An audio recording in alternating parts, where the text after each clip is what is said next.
From streamers who let the world get to see their toxic moments, I'm gonna stand up for myself. I am going to defend myself in these situations. to the one who got dragged for abusing his innocent dog. Just stop. Here are the moments when streamers show their true selves to their fans, starting with the toxic streamers Mizkif and Emiru, who once shared a great chemistry together, but what everyone thought was a great bond quickly turned into a toxic internet sensation. Today, I'm finally going to be opening up about the psychological and domestic abuse, stalking and harassment, sexual assault, and threats of blackmail that Mizkif has done towards me, and some of these issues which are still ongoing. Which led to their breakup and huge public backlash from people who said, "I always wondered how the hell the loser, Mizkif, even got a girl as solid and good looking as Emiru." However, things got worse when Mizkif made a video to defend himself. I'm gonna stand up for myself. I am going to defend myself in these situations. I am not going away. I have no plans to go away. And I believe a lot of the situations today were absolutely exaggerated. I have dozens of photos and videos, calls and messages as well.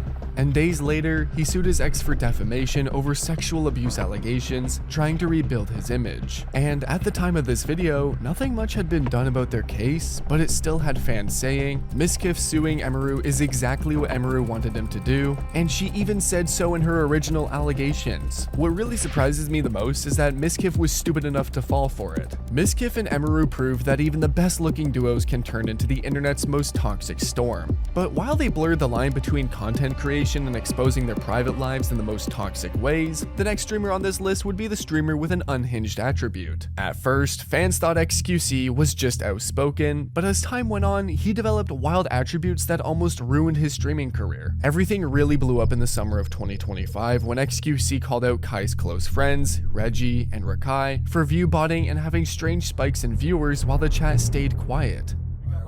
Like from a 1K Andy to 20K Andy overnight. Like bro, I mean, I've been here before. Like, I'm not stupid. Like, that's just bought up the wazoo. And I would be open to the conversation that like it's their agency doing it. It's like these new guys, like they come from Hollywood. They don't know, so like they're just trying to like. This guy might be the GOAT. Like, this is doing it better. 1K next day, 800. Next day, 8K. Next day, 60K. That's the go. Surprisingly, fans agreed with him initially, saying, "I'm still laughing at the fact that Kai hasn't streamed in a week since Twitch started cracking down on view bots. It makes him look so guilty and it's hilarious." But when XQC mocked streamer Lacey on June 25th, 2025 for getting back with his girlfriend, things got personal fast. Also, I saw this Lacey guy like dating his whatever the what is that about? Is this guy stupid? How is he even allowed in the house? How the do they even allow themselves to live around such a loser? This eventually transitioned to various banters. However, the part that surprised fans the most was when Lacey reacted to XQC winning Streamer of the Decade, saying, "Congratulations to XQC for winning Most Overrated Streamer of the Decade," which was clearly not a real compliment, as a fan sarcastically replied with, "XQC is the definition of a writer." XQC started as the outspoken fan favorite, but somewhere along the way, his boldness turned into his downfall. However, that wasn't the case with the next streamer, as theirs was something far worse. Nenah has always been a friendly streamer who made cozy lifestyle content and often appeared in group collabs, but one wrong action exposed her to a lot of backlash that she never expected. What looked like a stable career came crashing when a clip of Nenah and another streamer, Zoe, acting inappropriately towards Saeed, FaZe Silky's assistant, No, Silky!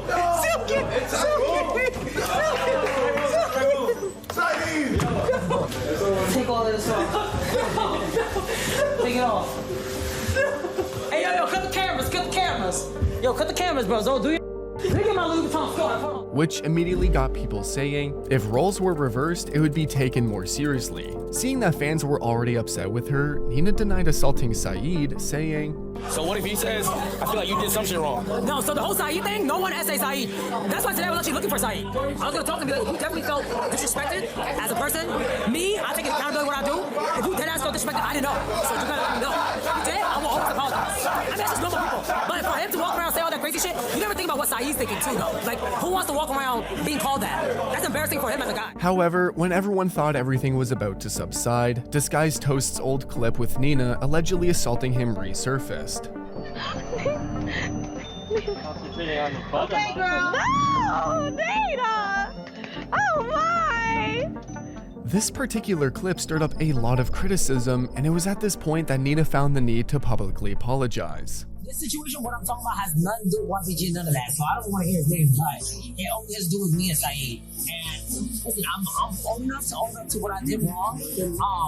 And during the situation, I genuinely 100% thought it was a joke. I just thought he was laughing, so I'm like, oh, and we all just laughing and geeking. But yeah, I see, it is wrong. It is really, really wrong, and what we did was wrong. You know, he clearly was uncomfortable with it, you know, and he was very hurt by it. So that's all that we. But then, that apology didn't seem genuine, as a viewer said her apology was beyond gross, and she still said she doesn't give a what people think.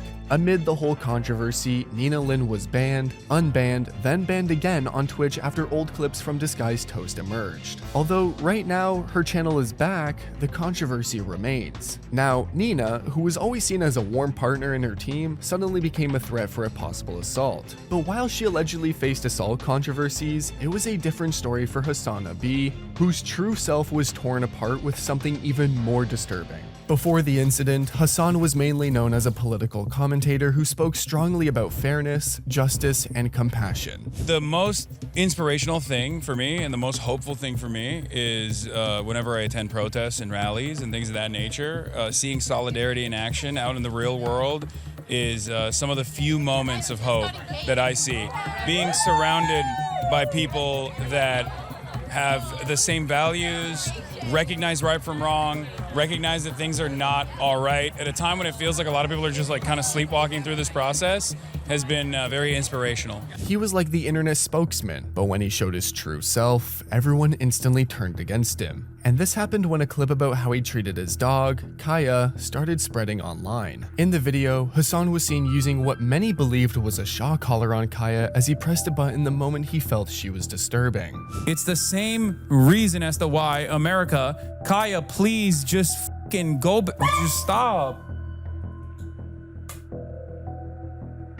That moment surprised fans because it did not match the gentle, caring image he showed on stream, as many fans flooded the comments. There's a right and ethical way to use e-collars, and then there's abuse. What the guy did was abusive. Eventually, the backlash and criticism got intense, which prompted Hasan's claims that the collar only vibrated while showing the collar. This is one of Kaya's many collars. This is the one that people are talking about. It has the capacity to vibrate, and that's it. And the vibration collar for off-leash training doesn't work in the way that you guys think it does. Her hair is far too thick, as this chatter also correctly pointed out, for there to be any sort of collar that actually works in that way. He tried to calm the situation, but viewers were still not having it, as a fan said, "Can we put one on him and press the button a few times, please?" What really saddens me is the poor pup doesn't really connect him with her source of pain. Hasan's behavior really changed the once positive narrative everyone had about him, proving that anyone could change at any time. But while he got into an animal abuse controversy, the next streamer's true self was the direct opposite of what people thought about her, and fans couldn't believe it at first. Amouranth's streaming career had been centered around major controversies, but nothing prepared fans for the huge revelation she made about her personal life, which changed the way fans and a few streamers saw her. This revelation happened when she got on the call with her husband during her live stream. Why did you say you were gonna kill my dogs? Leave the house. Okay, I can leave the. You know what? Actually, I shouldn't leave the house because my dogs are here. Well, take the dogs and leave. You're asking the question, I'm telling you, and you're answering my, telling you, literally. At first, it felt like a casual couple's misunderstanding until he said, I'm going to tell you what I said in terms of the earlier. You're saying you did not say that. I tried to tell you what I heard from you. And then you called me a liar. Then you tell me, what did you say? which instantly got Amouranth emotional, but that wasn't the end, as Amouranth revealed his threats through a text. Throwing your stupid merch off the balcony, proceeding to ditch your stuff. You don't need the makeup or the live view, like the stream epic, or the clothes, huh? Deleting social media in 1 minute. Buying options that expire and blasting the cash. About to shut down the bank account, your bank account too. Lag is terrible, stream is garbage. passing a note to her fans about the kind of life she lived behind closed doors, as some commented, "Honestly, this level of protracted abuse is so horrible and normalized, it's disgusting." Although Amouranth later made a video about having everything under control. And I think that when he heard himself on that call, it really sunk in how much of an asshole he is. So you never fucking realized, idiot. Anyways. So as of today, though, I have access to all of my accounts and finances again. He's not here. He's getting help. And I'm seeking legal and emotional counsel. But fans still felt like she was being manipulated by her husband. "I feel so awful for Amouranth. I hope her and her pups are in a safe place right now and she has some legal recourse against this creep." To viewers, Amouranth was one of the successful streamers, but it was this revelation that made fans understand that she was stuck with an abusive and manipulative partner. But while Amaranth's truth was one of control and manipulation, the next streamer revealed himself by crossing lines. Solluminati was known for his loud personality, spiritual talk, and bold humor that felt unfiltered and honest. Many people followed him because they felt he spoke his mind without fear, but little did they know that the same unfiltered behavior would become his biggest problem. The tension started building when offensive clips about him made Twitch step in and suspend his account, pointing to the violation of their hate speech and conduct rules. Fans waited to see if he would apologize or soften his stance by dropping comments like, "It's a different game now, so it ain't like back in the day. You gotta play by the rules in these sensitive days." However, in response, Solluminati brushed off the ban and claimed that Twitch was doing too much. Cause I really don't know what the fuck I did, yo. And that's why I told y'all, just me being a regular nigga was too much for Twitch. That's tough. I don't even know what I did. I didn't say no hate to nobody, bro. If anything, bro, people was talking about when I said the film boy, the film shit.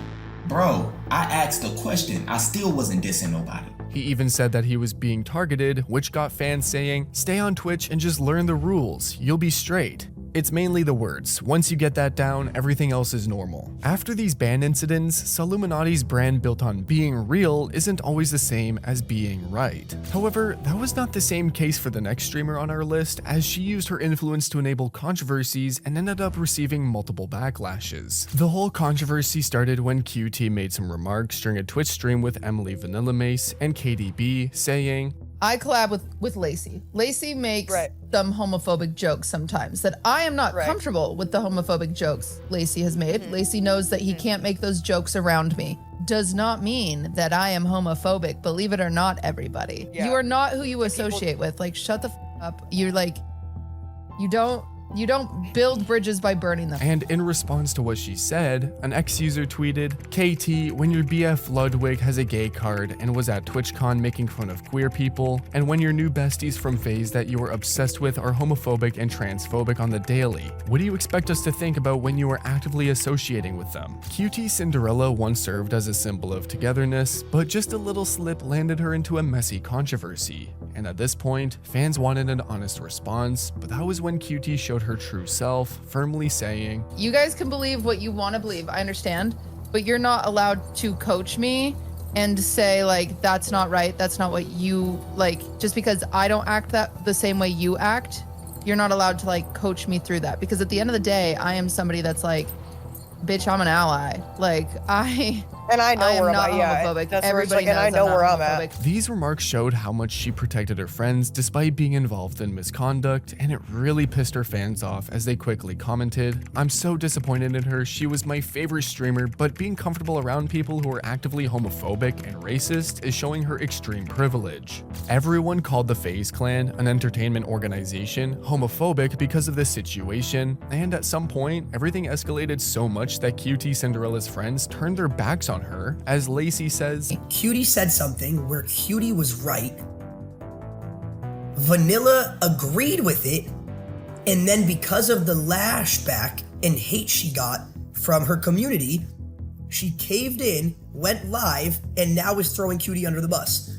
I don't care, I'm gonna say how it is. That's literally what's happening. That is literally exactly what is happening. QT even tried apologizing to fans. I don't want my chat to be a place for hating on other people. Obviously, there's a lot of people that are mad at me. I totally understand. And for the people that aren't mad at me, I don't think this conversation is for you. I don't, if you're not mad at me, I don't owe you an apology. But if you are mad at me, I do owe you an apology. If I hurt you, I do owe people that I hurt an apology. But most fans shoved it aside, saying she's right and she's wrong. If she was more aggressive to the bigots, maybe it would show them how wrong they are, but being passive when shit goes down doesn't really help anyone. And just like that, QT Cinderella served as proof of how fame doesn't change people. It just exposes who they've been all along. If you like this video, you'll probably enjoy the next one. And don't forget to subscribe.